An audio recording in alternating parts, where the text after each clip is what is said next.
Bueno, muy buenas tardes.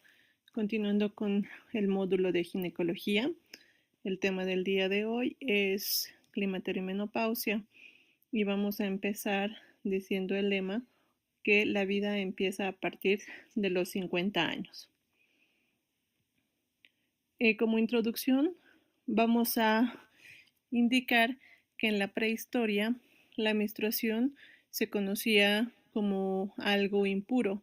Esto quiere decir que menstruación era igual a impureza.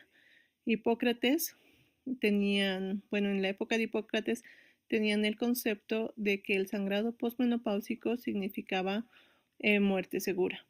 En los años después de Cristo, las mujeres llegaban a una vida media de los 28 a 33 años.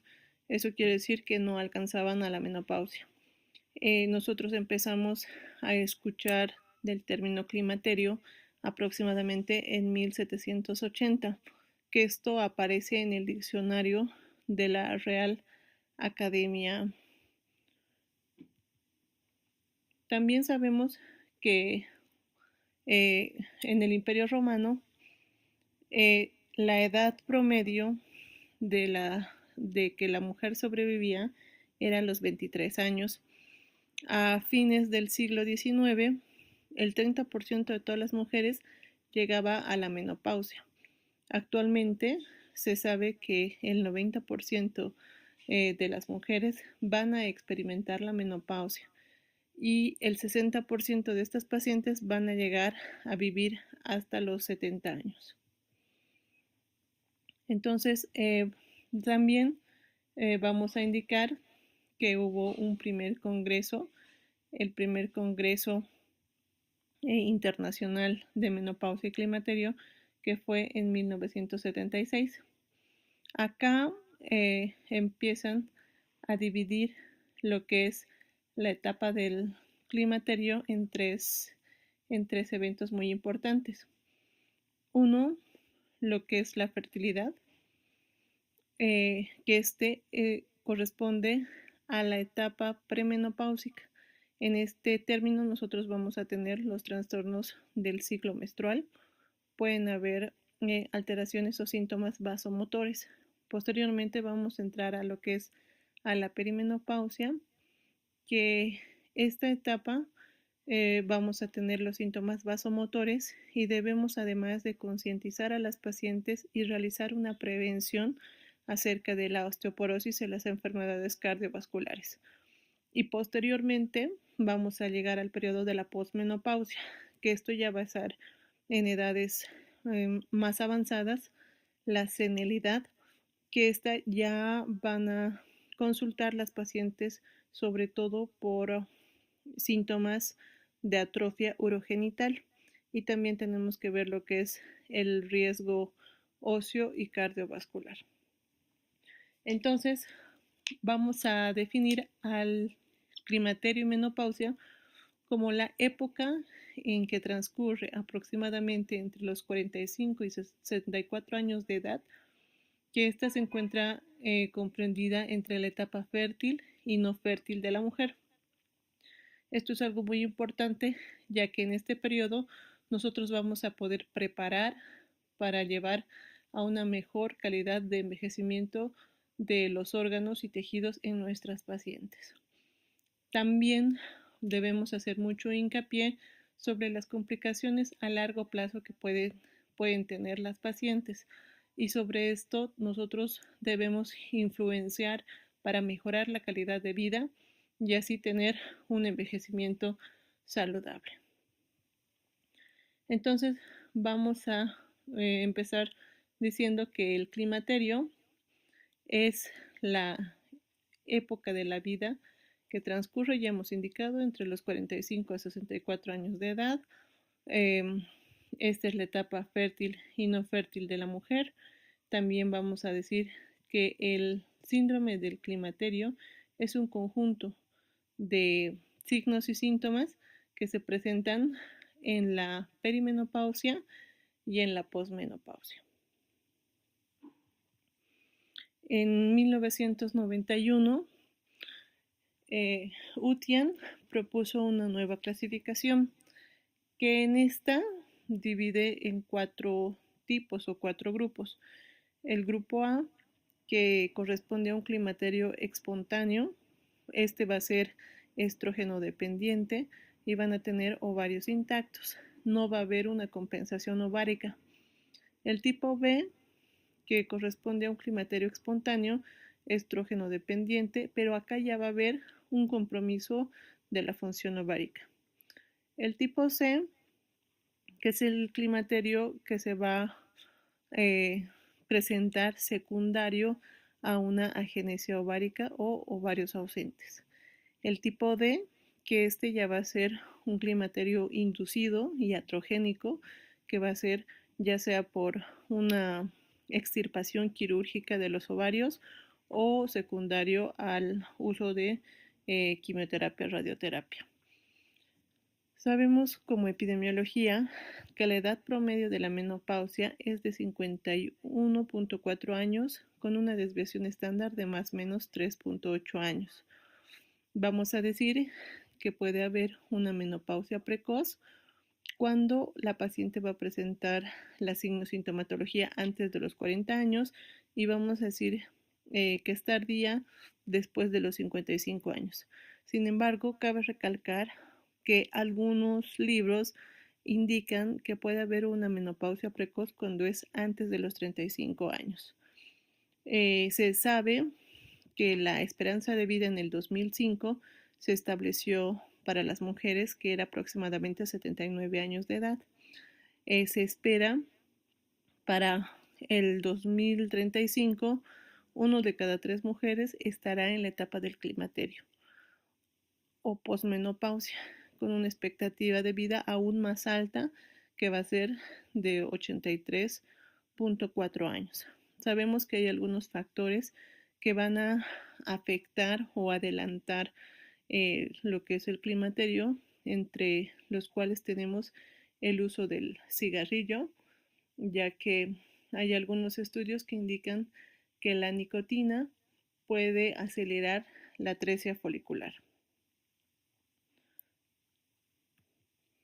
Entre algunos factores de riesgo para que la paciente pueda tener sintomatología climatérica, tenemos el nivel sociocultural, pacientes de población urbana, ingreso económico alto, un estilo de vida sedentárico, pacientes que sean obesas, que no hagan actividad física, una dieta excesiva en calorías, el tabaquismo, los extremos, como sabemos, nunca son buenos, un índice de masa corporal menos de 18 o mayor a 30, una menarca tardía, que esto también, o antecedentes de que la paciente haya tenido estados de depresión y ansiedad. Este es un cuadro donde les traigo el efecto que tenemos de los estrógenos en los diferentes tejidos y órganos del cuerpo. Como sabemos, cuando hay una alteración a nivel de los estrógenos, podemos presentar signos, sintomatología tanto en cerebro, corazón, hígado, en el ovario, en la vagina, en el hueso, en el útero, en el seno. Ya conociendo todo esto, pues vamos a decir que la menopausia precoz, esta se va a presentar aproximadamente en el 1% de las mujeres. Va a haber una falla ovárica. Habíamos indicado que la edad promedio son los 40 años, sin embargo, hay algunos que dicen que puede ser desde los 35 años válido. Lo que se va a presentar, las pacientes presentan a una menorrea primaria o pueden tener una menorrea secundaria y ya van a presentar una alteración de los valores de las gonadotropinas. ¿Esto qué quiere decir? Que va a haber un aumento de la LH y FSH y va a haber una disminución de los niveles de estrógeno.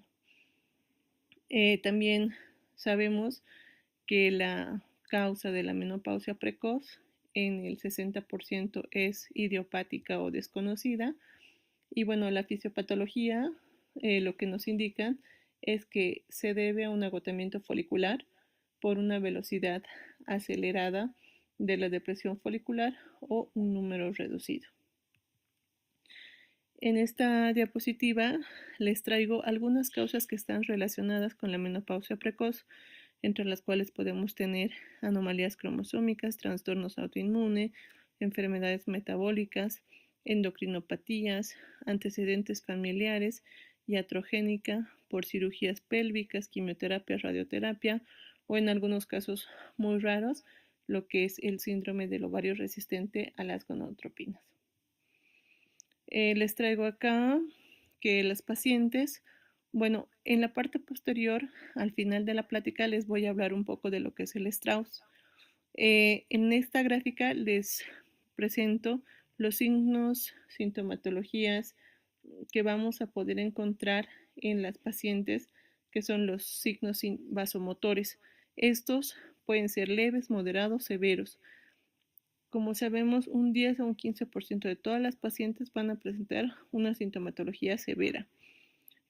Sin embargo, sabemos que la menopausia puede durar aproximadamente entre 10 a 12 años, dependiendo de la paciente. Acá tenemos algunos estadios que podemos encontrar esta sintomatología vasomotora. Hablando ya un poco de lo que es la premenopausia, sabemos que este es un periodo de transición hasta la menopausia. En este periodo nosotros vamos a tener un aumento aún mayor de las gonadotropinas. La FSH va a estar por valores algunas veces más de 30.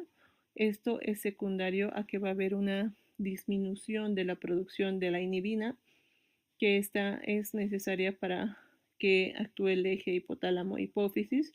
Por consiguiente, va a haber una disminución de los niveles del estradiol, que vamos a decir que un valor por debajo de 20 picogramos por mililitro es ya un valor menopáusico, después de 6 meses de la desaparición de la menstruación en una mujer. Entonces, entre el cuadro clínico, la paciente va a presentar trastornos menstruales, polimenorrea, oligomenorrea, van a haber algunos ciclos que van a ser anovulatorios y la paciente puede presentar metrorragias. Esto secundario a una hiperplasia endometrial. Existe mucho miedo de un embarazo no planeado o no planificado, entonces es importante hacer hincapié en los métodos contraceptivos. Y también vamos a tener la sintomatología vasomotora, que es lo más frecuente. El tratamiento está encaminado a mejorar la sintomatología tanto de los ciclos irregulares. Podemos utilizar progestágenos cíclicos, podemos utilizar terapia hormonal combinada de estrógenos y progestágenos, podemos utilizar anticonceptivos orales para que nosotros podamos hacer un control simultáneo de lo que es la fertilidad y poder regularizar los ciclos menstruales. Y en pacientes mayores de 40 años es bueno que nosotros indiquemos algún método anticonceptivo. Como sabemos, la anticoncepción en la perimenopausia se puede usar hasta en mujeres mayores de 50 años, una terapia hormonal combinada. Posteriormente podemos hacer el cambio a la mini píldora o algún método de barrera. Esperamos 6 meses, medimos la FSH, realizamos la medición en 2 ocasiones, que haya una variación de 6 semanas y si encontramos un valor por encima de 30 unidades por litro, entonces podemos utilizar la anticoncepción por un año más y posteriormente suspender o pasar a lo que es la terapia de reemplazo hormonal.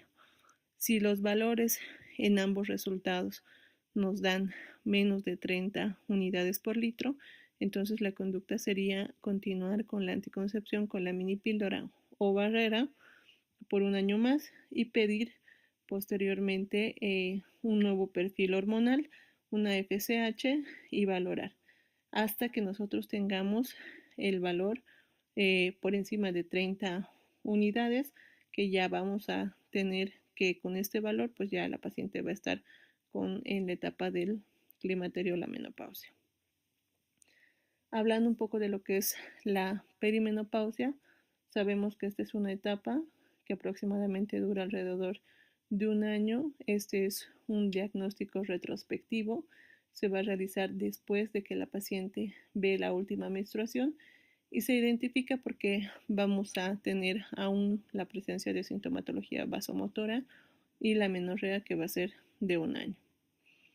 Posteriormente vamos a pasar a la posmenopausia, que esto se define como el último periodo menstrual luego de 12 meses de amenorrea. Ocurre una serie de cambios que va a presentar la paciente. Acá les traigo un diagrama. Como vemos, va a haber una alteración a nivel del eje hipotálamo, hipófisis, ovario, que va a aumentar, bueno, va a disminuir los pulsos de la inhibina, por consiguiente va a aumentar la pulsación de la GnRH. Esto va a llevar a un aumento de la FSH y LH y va a producir una disminución de los estrógenos. Esto va a cambiar una alteración tanto a nivel neuroendocrino, que vamos a ver diferentes alteraciones, que esto va a estar vinculado al cambio que se produjo a nivel central, y vamos a tener la aparición de sintomatología vasomotora. El 70 a 80% de las pacientes van a presentar sofocos, que es lo que más les molesta a las pacientes. Algunas van a tener trastornos psíquicos como la irritabilidad y la depresión. También vamos a tener lo que son las modificaciones clínicas. Entonces, como sabemos, los estrógenos van a actuar en diferentes órganos y tejidos, y todo esto nos va a llevar a que haya un aumento de la FSH por valores. Algunos indican de 30, otros indican de 40 miliunidades por mililitro, y va a disminuir los estrógenos. Esto es muy importante que ustedes tengan presente. En la menopausia lo que pasa es que aumenta la FSH y disminuye los estrógenos. Vamos a tener signosintomatología en diferentes etapas. Como sabemos, dependiendo de la mujer y dependiendo los antecedentes, la signosintomatología puede durar de 5 a 10 años, a 12 años, dependiendo de la paciente. Entonces, las alteraciones que nosotros vamos a encontrar pues van a ser a corto plazo, a mediano plazo y a largo plazo. Entre las alteraciones a corto plazo vamos a tener alteraciones neurovegetativas, lo más frecuente, que son los sofocos, la sudoración, palpitaciones, náuseas, cefalea, insomnio. Alteraciones psicológicas como labilidad emocional, insomnio, nerviosismo, irritabilidad, disminución del líbido.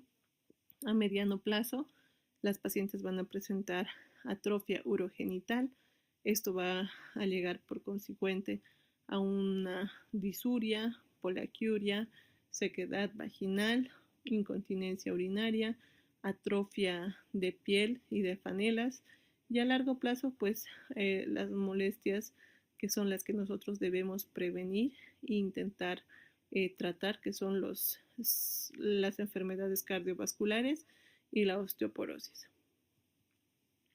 Acá les traigo una gráfica de la edad. Como habíamos indicado, 51 años, puede variar más menos 3. Entonces, los síntomas tempranos van a ser los síntomas vasomotores. Los síntomas tardíos van a ser relacionados a lo que es alteraciones urogenitales, atrofia vaginal, atrofia de la piel, y ya los síntomas tardíos que vamos a ver entre los 65 a 70 años de edad, que va a ser las enfermedades secundarias que debemos prevenir, que es la osteoporosis, arteriosclerosis y enfermedades cardiovasculares. Acá también tenemos lo que es los cambios. Como sabemos, va a disminuir los estrógenos y esto también va a alterar lo que es el perfil lipídico. Las pacientes pueden tener hiperlipidemias, síntomas vasomotores, la menopausia que ya se va a presentar. Va a haber alteraciones en la densidad mineral ósea, que esto puede llevar a una osteopenia. Las pacientes van a presentar alteraciones urogenitales, que va a llevar a una disfunción sexual, y a la larga, si no tratamos la osteopenia, pues la paciente va a llegar a tener problemas de osteoporosis. Eh, ya también van a presentar la atrofia urogenital, posteriormente lo más temible y lo que debemos tratar, las enfermedades cardiovasculares, y a la larga pues la paciente también puede presentar cuadros de Alzheimer. Hablando un poco de lo que son las alteraciones neurovegetativas, sabemos que como va a haber una alteración a nivel del eje hipotálamo-hipófisis, pues entonces todo esto va a llevar a que la paciente presente sintomatología vasomotora. Se dice que hasta el 75-80% van a presentar lo que son los sofocos. Esto es lo más frecuente y característico en el climaterio. Se presenta de forma repentina, transitoria, que va a haber un calor de intensidad variable. Se va a presentar a nivel de cara, cuello, puede estar acompañado o no de enrojecimiento cutáneo y sudoración. También vamos a ver que va a haber una alteración en lo que es el centro termorregulador, y bueno, esto también va a presentar que la paciente presente sudoración profusa. En alguna proporción va a haber una alteración en lo que es el sueño, porque va a disminuir la duración del periodo REM, que estos son los movimientos oculares rápidos, y esto secundariamente pues va a causar irritabilidad diurna de las pacientes. Entonces, como sabemos, al haber una disminución de la inhibina B, va a haber un aumento de la FSH, aumento de la LH, disminución de los estrógenos, disminución de la progesterona. Por lo tanto, esto va a alterar a nivel central algunos centros de la termorregulación, va a aumentar la noradrenalina, disminuye la dopamina, disminuye la serotonina, aumenta las quispeptinas, aumenta el cortisol, y por lo tanto esto altera el sistema termorregulador, va a aumentar la temperatura y va a provocar una sudoración secundaria a una dilatación periférica. Esto se debe por alteración, un desequilibrio entre las catecolaminas y la serotonina. Entonces va a haber una activación del eje hipotálamo hipófisis adrenal, aumenta la secreción del cortisol. Como respuesta del estrés va a haber una vasodilatación e incrementa las catecolaminas, que es lo que se justifica la producción o los síntomas que refiere la paciente de la sudoración y los sofocos que tiene. Este es un cuadro que vemos en el libro de Gori, donde también indica el mecanismo endógeno de los sofocos. Disminuye los estrógenos, disminuye la actividad de opioide, disminuye los neurotransmisores, la noradrenalina, la dopamina, altera el centro termorregulador, provoca los sofocos y bueno, altera lo que es la hormona liberadora de gonotropinas. También va a haber alteraciones psicológicas. Existen diferentes estudios que muestran el efecto de los estrógenos en el área cognitiva y afectiva, que esto va a producir fluctuaciones en los niveles hormonales de estrógeno, serotonina y adrenalina, va a alterar el receptor GABA, disminuye la progesterona y va a producir lo que son la depresión en pacientes menopáusicas, el síndrome premenstrual en mujeres en edad fértil y en la depresión en el posparto. Entonces, estas alteraciones psicológicas nos van a llevar a que la paciente tenga alteración en la memoria, insomnio, irritabilidad, va a tener algunos síntomas que incluyen astenia, adinamia, irritabilidad, nerviosismo, humor fluctuante, tensión, depresión, ansiedad, cefalea, frigidez. Bueno, eso es en cuanto a la sintomatología psicológicas. También va a haber una alteración en lo que es el sistema urogenital. Sabemos que el tracto urogenital es muy sensible a la concentración baja de estrógenos. Entre los 50 a 60 años va a haber un descenso estrogénico que esto va a hacer que se produzcan trastornos urogenitales. A veces hay algunos que integran 3 grupos de alteraciones que se pueden presentar en este nivel. Uno es la mucosa atrófica. Posteriormente, las pacientes van a tener sequedad vaginal, disuria, frigidez y dispariuria. Otros son lo que son las infecciones urinarias recurrentes y la disfunción uretrovesical. Entonces, el hipoestrogenismo, como habíamos indicado, produce una atrofia del epitelio vaginal. Va a haber una disminución de los lactobacilos, va a alterarse el pH, va a haber una pérdida del grosor, de la rugosidad, va a alterarse la humedad y la elasticidad. También va a haber un aumento de la dispariuria, como habíamos indicado. Se sabe que a nivel de la vejiga va a disminuir lo que es la capacidad contráctil del músculo detrusor, por lo tanto va a haber una alteración en la capa protectora de los glucominoglucanos, y a nivel del piso pélvico pues va a alterarse el sostén de la porción diafragmática de la uretra, y las pacientes van a tener por consiguiente incontinencia urinaria de esfuerzo, incontinencia urinaria voluntaria. La Sociedad Internacional de Continencia Urinaria define la incontinencia urinaria de esfuerzo como la condición en que, estando consciente, se pierde orina involuntariamente, que esto está provocado, es un problema social higiénico. Es importante que nosotros sepamos que en los 55 a 60 años van a aumentar los trastornos urogenitales. Se sabe que el 22 a 53% de las pacientes entre las edades de 45 a 75 van a tener algún grado de incontinencia, y esto va a aumentar hasta un 30% en pacientes mayores de 60 años. Hablando un poco de lo que son los cambios dermatológicos, sabemos que al disminuir los estrógenos, la piel se adelgaza, se seca. Esto es más notorio a nivel de cara por las alteraciones que se producen a nivel central, y también el contenido del colágeno en la piel disminuye.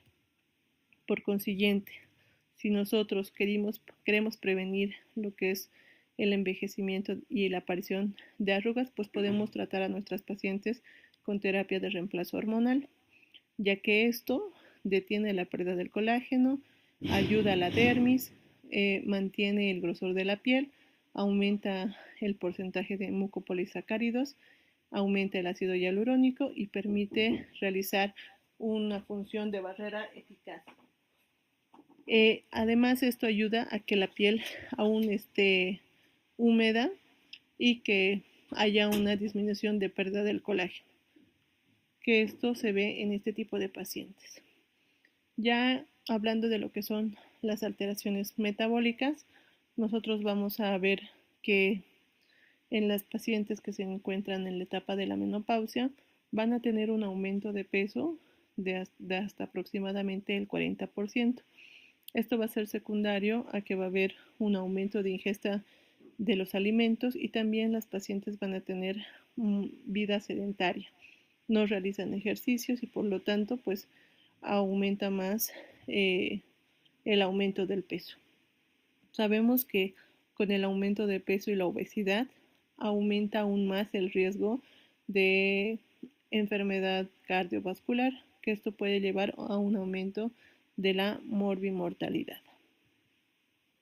Entonces vamos a decir que los cambios metabólicos cardiovasculares disminuye la hormona globulina transportadora sexual, también disminuyen los estrógenos, los andrógenos libres aumentan y va a haber mayor acúmulo de grasa visceral. Ya hablando un poco de lo que es otra patología que es muy frecuente en este tipo de pacientes, vamos a hablar del síndrome metabólico, que sabemos que este es un desequilibrio entre el aporte y el gasto energético, que está producido por una serie de alteraciones genéticas, bioquímicas, conductuales. Por lo tanto, las pacientes también van a estar en riesgo de tener este tipo de complicaciones. Es importante que nosotros, cuando veamos que la paciente tiene obesidad, descartemos lo que es el síndrome metabólico, descartemos lo que es la resistencia a la insulina, hagamos el diagnóstico preventivo para no tener a una paciente con diabetes mellitus, porque en la menopausia va a haber una alteración en el metabolismo lipídico, que esto va a hacer que se aumente la LDL, aumentan los triglicéridos, aumenta el colesterol total y disminuye el HDL y disminuye el colesterol. Si nosotros realizamos tratamiento hormonal sustitutivo, pues actuaríamos en este nivel y haríamos que el nivel de colesterol y LDL pues disminuyan, que es lo contrario que pasa en esta época de la vida. Entonces, el reemplazo de terapia hormonal es muy importante para que nosotros podamos prevenir todos estos cambios que se presentan. En la parte lateral derecha les traigo lo que es el ATP3 para que nosotros podamos realizar el diagnóstico del síndrome metabólico con más de tres de estos 5 criterios, pues ya hacemos el diagnóstico de síndrome metabólico. Tenemos que tener en cuenta que vamos a medir la circunferencia abdominal, que es más de 88 centímetros en mujeres, los triglicéridos mayor a 150, el nivel del HDL menos de 50 en mujeres, la presión arterial 130-85 y la glucosa mayor a 110. Con 3 de estos 5 parámetros ya hacemos el diagnóstico. Entonces vamos a decir que durante la época de la menopausia, pues mayor obesidad, la obesidad conduce a un mayor riesgo de síndrome metabólico, mayor riesgo de diabetes mellitus, mayor riesgo de resistencia a la insulina, va a haber una vasoconstricción, esto va a ser secundario a la deficiencia de los estrógenos. Entonces es muy importante que nosotros hagamos un diagnóstico certero y podamos descartar otro tipo de patologías. Ya hablando a la larga de las complicaciones que debemos prevenir o prever en este tipo de pacientes, es importante que veamos la osteoporosis. Se dice que nosotros debemos pedir una densitometría a partir de los 55 años de edad en pacientes, en todas las mujeres, y a partir de los 50 en pacientes que tengan uso de algunos medicamentos, antecedentes familiares. Para esto hay una calculadora que es el FRAX para poder ver el riesgo que tiene una paciente de hacer a lo largo del tiempo algún grado de osteoporosis o osteopenia. Sabemos que el Alzheimer es más frecuente en mujeres que en varones. Esto se puede presentar entre los 70 a 80 años de edad, que va a ser un deterioro global y progresivo de la capacidad intelectual de la mujer. También puede ser secundario a una disminución de los estrógenos. Hay algunos estudios que indican que cuando nosotros realizamos tratamiento hormonal de reemplazo, pues podríamos incidir en esta patología y prevenir la presentación de lo que es el Alzheimer. ¿Qué es lo que vamos a solicitar en nuestras pacientes? Lo primero que debemos realizar es una citología cérvico-vaginal. Debemos pedir química sanguínea, debemos pedir perfil de lípidos, debemos pedir, como habíamos indicado, un perfil hormonal para ver los cambios que se producen en la FSH y el estradiol, la mastografía, que este es un estudio que nosotros debemos realizar en todas las mujeres a partir de los 40 años de edad, asociado a un ultrasonido mamario, un ultrasonido pélvico, ya que como habíamos indicado van a haber algunos periodos anovulatorios y la paciente va a tener lo que es sangrados uterinos anormales y tenemos que descartar patología, miomas, pólipos, quistes que se puedan presentar. Debemos solicitar un examen general de orina, un perfil tiroideo y la densitometría ósea como habíamos indicado. Hablando ya un poco de lo que son la terapia hormonal, sabemos que esta terapia va a depender mucho de la paciente y siempre y cuando no haya contraindicaciones para poder dar una terapia de reemplazo hormonal. El objetivo no es que nosotros suprimamos las gonadotropinas, ya que esto es secundario a la disminución de la inhibina B, que va a aumentar la FSH y va a disminuir el estradiol. Sin embargo, nos va a ayudar a que podamos ajustar a una dosis adecuada para la paciente para evitar la sintomatología vasomotora moderada a severa o también poder prevenir a la larga lo que es la osteoporosis. La NAMS publicó en el 2010, la última publicación que hizo es del 2017, para donde indican algunas recomendaciones para el uso de la terapia hormonal en las pacientes posmenopáusicas. Siempre debemos valorar lo que es el riesgo-beneficio cuando nosotros realizamos ya sea una terapia estrogénica o una terapia estrogénica asociada a progestágenos. Cuando nosotros indiquemos la terapia de reemplazo hormonal, debemos ver todos los beneficios que ésta nos va a dar, tanto desde lo principal que son los síntomas vasomotores, va a haber una mejora en la sintomatología vaginal, va a haber una mejora en lo que es la función sexual, va a mejorar el tracto urinario, mejora la calidad de la vida de las pacientes, ya que éstas se van a sentir mucho mejor, previene la osteoporosis, evita las enfermedades cardiovasculares, también ayuda a lo que es la diabetes, en algunos casos puede prevenir lo que es el cáncer y ayuda a lo que es a mejorar el estado de ánimo en este tipo de pacientes.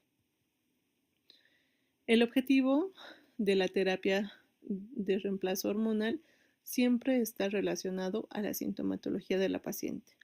Vamos a decir que, a la sintomatología moderada a severa que pueden presentar, ya sean los sofocos o los trastornos urogenitales, y a la larga, si nosotros damos terapia de reemplazo hormonal, pues vamos a prevenir enfermedades a largo plazo, como es la osteoporosis y la enfermedad cardiovascular. Entonces tenemos que ver que el tratamiento sea efectivo, que mejore la calidad de vida de la paciente, mejore el sueño, disminuye la irritabilidad, mejora la concentración de este tipo de pacientes. Esto es muy importante. La indicación primaria son los síntomas moderados a severos. Esta es la indicación para que nosotros demos el tratamiento de reemplazo hormonal. También habíamos indicado que va a mejorar la sintomatología urogenital y vaginal. En este caso podemos dar ya sea vía sistémica o vía local, dependiendo qué es lo que la paciente refiere, pues vamos a escoger la vía de administración. También sabemos que menos dosis es mejor y hay algunos esquemas de administración intermitente. A la larga también podemos dar progestágenos a largo plazo. Ya hablando de la mejora de lo que es la función sexual, sabemos que la terapia estrogénica mejora el orgasmo, mejora el líbido, mejora lo que es la persistencia de la actividad sexual en estas pacientes. También existe evidencia suficiente para poder realizar un tratamiento exclusivo de vía local, administración local. Mejora lo que es la satisfacción sexual, ya que va a mejorar la lubricación, la sensibilidad vaginal y la irrigación. Por lo tanto, las pacientes van a estar mucho mejor con la pareja durante esta época de la vida. Habíamos indicado, a nivel del tracto urinario, hay algún beneficio en vejiga hiperactiva para tratar lo que es la sintomatología del tracto urinario. Hay la presentación de anillos de estradiol. También no incrementa lo que es la incontinencia urinaria de esfuerzo, pero sí puede mejorar la sintomatología y pueden reportar hasta 2 episodios de lo que es la presentación de la pérdida involuntaria de la orina. Si nosotros damos vía sistémica, pues disminuye un poco o exacerba la incontinencia urinaria de refuerzo, puede incrementar el riesgo de litiasis renal y bueno, no está directamente aprobado para este uso. Como habíamos indicado, previene la osteoporosis, por lo tanto, va a reducir el riesgo de fracturas vertebrales y no vertebrales, va a ser como preventivo para mantener la densidad mineral ósea. No existe terapia hormonal probada para este fin y lo que generalmente el propósito es reducir el riesgo de fracturas a la larga y también no debemos suspender de forma abrupta, tiene que ser en forma secuencial. Los efectos cardiovasculares, pues sabemos que va a mejorar ya sea la enfermedad cardiovascular, previene las tromboembolias, las cardiopatías isquémicas y el engrosamiento de la capa interna de la carótida. Como generalidades sabemos que la duración, algunos indican que puede ser más de 5 años. Lo principal y lo que nosotros deseamos es mejorar la sintomatología de moderada a severa. Si persiste aún con la terapia, pues debemos suspenderla y sabemos que va a evitar el riesgo de fracturas. Cuando descontinuar es controversial, no hay un tiempo indicado o que digamos en esta paciente 5 años y suspender, todo va a depender de la paciente, la decisión es individualizada, siempre tenemos que ver el riesgo-beneficio al dar este tipo de tratamientos. Entonces, como conclusión de la terapia de reemplazo hormonal, debemos de saber que este es un tratamiento individualizado, va a depender ya sea la terapia solo de estrogénica o asociada de estrógenos a progestinas. Algunos indican que la terapia estrogénica asociada a progestágenos puede ser el uso de 3 a 5 años para reducir el riesgo de cáncer de mama. Otros indican que la terapia estrogénica puede ser un poco más flexible y puede usarse hasta 7 a 10 años. No debemos usar más de los 60 años de edad. Algunas contraindicaciones tenemos acá. Las absolutas es cáncer de mama, útero, mama, cáncer de útero, estrógeno dependiente, una enfermedad tromboembólica activa, una enfermedad hepática activa o insuficiencia hepática o crónica grave. También está contraindicado en pacientes que tengan una hemorragia uterina normal no tratada o no diagnosticada, en pacientes que tienen porfiria o melanoma. Algunas contraindicaciones relativas, que todo va a depender de la paciente, y sintomatología son la miomatosis uterina, las hiperlipidemias, la diabetes mellitus, hipertensión arterial sistémica severa, pacientes que tengan migraña, la litiasis, hiperplasia endometrial, también va a ser algo que nos va a haber una contraindicación relativa a riesgo-beneficio y poder tratar este tipo de pacientes. Entonces, aquí ya vemos que los estrógenos naturales hay a dosis bajas, que esto puede ser asociado o no a progestágenos. Existen lo que es la vía oral, que este va a tener efecto a nivel del hígado.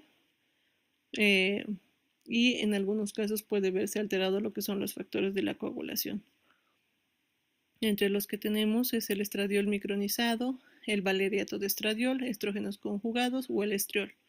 También tenemos vía parenteral, que esto se asocia a un perfil lipoproteico favorable, o tenemos la vía vaginal, que esto va a estar ya sea por óvulos, cremas o jaleas que tienen estriol, estroma y estrógenos conjugados.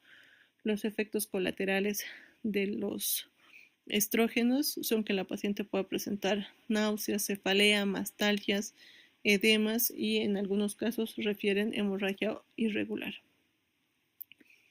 Podemos dar los progestágenos en pacientes que tienen un útero y que quieren seguir presentando una menstruación. podemos dar progesterona micronizada vía oral.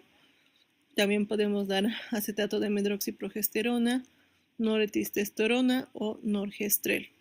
Los efectos colaterales de los progestágenos son lo que las pacientes refieren: cefalea, tensión mamaria, somnolencia y podemos encontrar una alteración del metabolismo lipídico. En pacientes que son contraindicadas para dar la terapia de estrógenos, podemos utilizar la tibolona, que este se va a comportar como un estrógeno, no es un estrógeno, este es un esteroideo sintético. Se estima que debemos indicar en pacientes que ya tengan amenorrea más de 2 años, y a la larga la tibolona, aparte de que mejora la sintomatología vasomotora, también previene lo que es la osteoporosis y la enfermedad cardiovascular. Este es un esquema terapéutico donde podemos dar estrógenos solos, continuos, en pacientes que han sido sometidas a histerectomía. Se puede dar estrógenos cíclicos y progestágenos los últimos 10 a 14 días para poder tener menstruaciones o sangrados. Podemos dar estrógenos continuos y progestágenos cíclicos. Podemos dar estrógenos continuos y progestágenos estacionales 4 veces al año. Podemos dar solo estrógenos continuos y progestágenos continuos. Podemos dar la tibolona en pacientes que estén contraindicados los estrógenos. Y también algunos indican que se puede añadir 10 días del ciclo la vitamina B6, la piridoxina, porque pueden haber algunas alteraciones a nivel del metabolismo del triptófano. En las pacientes que tengan sangrado uterino anormal, lo que nosotros debemos hacer es descartar patología uterina, entre las cuales tenemos lo más frecuente, que son los miomas o los pólipos endometriales. Para este tipo de pacientes nosotros podemos realizar una histeroscopía, que es un método diagnóstico y tratamiento para ver la cavidad endometrial. Generalmente se hace en los primeros 10 días del ciclo menstrual con cultivos negativos. La ventaja de este estudio es que nosotros vamos a ver y tratar. Es de consultorio, no se tarda más de 10 minutos y bueno, vamos a disminuir el sangrado en este tipo de pacientes. Sabemos que en pacientes menopáusicas que tengan sangrado uterino anormal, puede haber un riesgo de que la paciente tenga una hiperplasia endometrial o un cáncer endometrial, que también por la histeroscopía nosotros vamos a poder tomar biopsias dirigidas. En pacientes que ya hayamos descartado patología endometrial o miomas o una hiperplasia, pues otro método seguro a la mano es el uso del dispositivo intrauterino, entre los cuales tenemos el de levonorgestrel y el de cobre. La ventaja del levonorgestrel al de cobre es que el Mirena o el levonorgestrel va a causar una disminución o adelgazamiento del endometrio y por lo tanto va a haber una amenorrea que se va a presentar hasta un 80% de las pacientes a los 5 meses o 6 post colocación. Nos va a servir como un método anticonceptivo. Las ventajas que va a tener es que es efectivo, es de larga duración, dura 5 años. En algunas pacientes menopáusicas hasta hay reportes del uso de 7 años, que les mejora la sintomatología tanto del sangrado y les sirve como método contraceptivo. Disminuye el sangrado y en pacientes con hiperplasia también puede disminuir esta patología, y a la larga lo que va a hacer es que va a disminuir el riesgo de cáncer de endometrio. Las desventajas es que algunas pacientes pueden presentar una dismenorrea leve. Van a haber lo que es una hemorragia intermenstrual. Puede haber riesgo de infección, de perforación a la colocación, aunque el porcentaje es bajo. Y bueno, en caso de que falle como método contraceptivo, puede haber el riesgo de embarazo ectópico. Como una perla o algo que nosotros debemos saber es que si dicen, si una mujer a quien se coloca un dispositivo de levonorgestrel que sea mayor de 45 años de edad y presenta menorrea, ¿se le puede dejar hasta la posmenopausia? Y la respuesta es que sí, sin ningún problema. Las pacientes van a disminuir lo que es la sintomatología, va a disminuir el riesgo de que la paciente pueda tener alguna patología de una hiperplasia endometrial. El dispositivo de cobre debe removerse en un año después del último periodo menstrual en la mujer mayor de 50 años. Pues sí, si nosotros estamos utilizando el dispositivo de cobre como método anticonceptivo, sabemos que debemos realizar dos perfiles hormonales donde tengamos una elevación de la FSH mayor a 30 unidades por litro.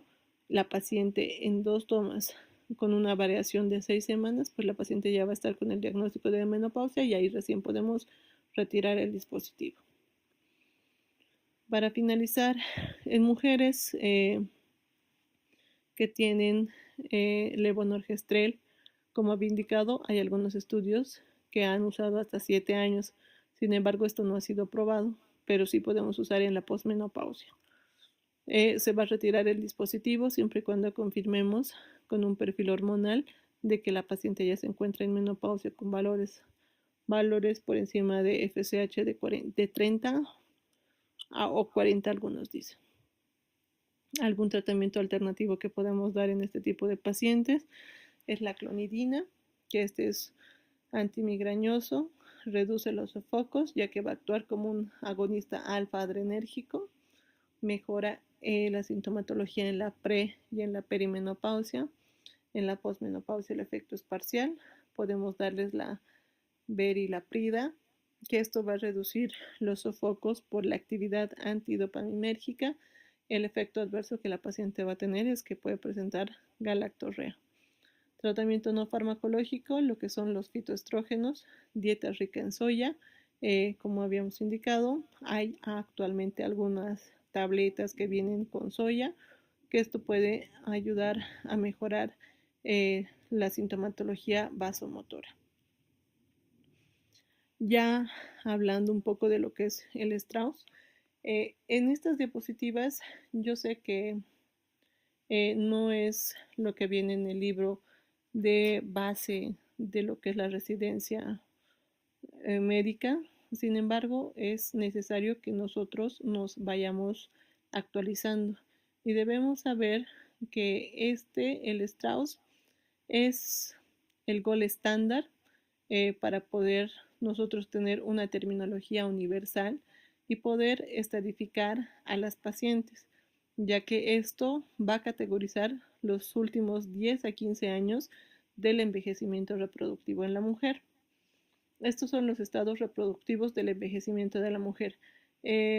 Se empezó a salir el 2001, posteriormente se hizo una revisión el 2012 y es lo que ahora les voy a mostrar un poco para que tengamos un poco de idea de cómo se trata y qué es lo que deberíamos hacer. Entonces, esta es para unificar, como habíamos indicado, la nomenclatura. Va a haber lo que es las irregularidades del ciclo menstrual, que este es un criterio muy importante.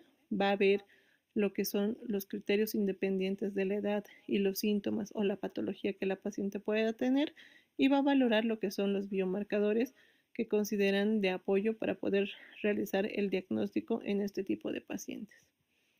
Acá les traigo, este es el Strauss más 10. Acá podemos observar que vamos a hablar tanto de la terminología. Esta es la premenopausia o la etapa reproductiva, la menopausia o la transición y la posmenopausia. Vamos a poder ver la duración, que esta puede ser temprana, tardía. Va a haber en algunos casos ya vamos a ver por años. Posteriormente vamos a ver lo que son los cambios en el ciclo menstrual, que esto se va a presentar sobre todo en la edad reproductiva y la transición de la menopausia. Y posteriormente, pues para poder realizar el diagnóstico, sabemos que debemos tener un perfil hormonal, que esto también va a ir variando dependiendo la etapa que se encuentre la paciente. Y la sintomatología, que a la larga es lo que también nos va a dar para poder hacer el diagnóstico de la paciente que se encuentre en un estado menopáusico. Vamos a decir que en la etapa reproductiva nosotros podemos encontrar -5, -4, -3b y -3a. Es importante que nosotros sepamos que en la etapa de -3 va a ser una etapa de cambio de reproductiva a no reproductiva. Esta etapa es la etapa reproductiva. Va a empezar a declinar la fecundidad de las pacientes, por lo tanto, la duración del ciclo menstrual va a ser variable, va a haber una irregularidad del ciclo menstrual. En el 3B va a haber irregularidad menstrual, pero no va a haber cambios en los niveles de la FSH, LH y el recuento de folículos antrales. En la -3A ya las pacientes van a empezar a presentar ciclos cortos, va a haber un aumento que va a ser todavía no muy marcado, pero ya va a empezar a aumentar la FSH, que esto se puede ver sobre todo y solicitar en fase folicular temprana, y la antimuleriana, la inhibina y el conteo de folículos antrales pues van a estar todavía dentro de parámetros normales. En el estadio -2, que este ya corresponde a lo que es la transición de la menopausia, este se divide en dos etapas, lo que es la temprana y la tardía.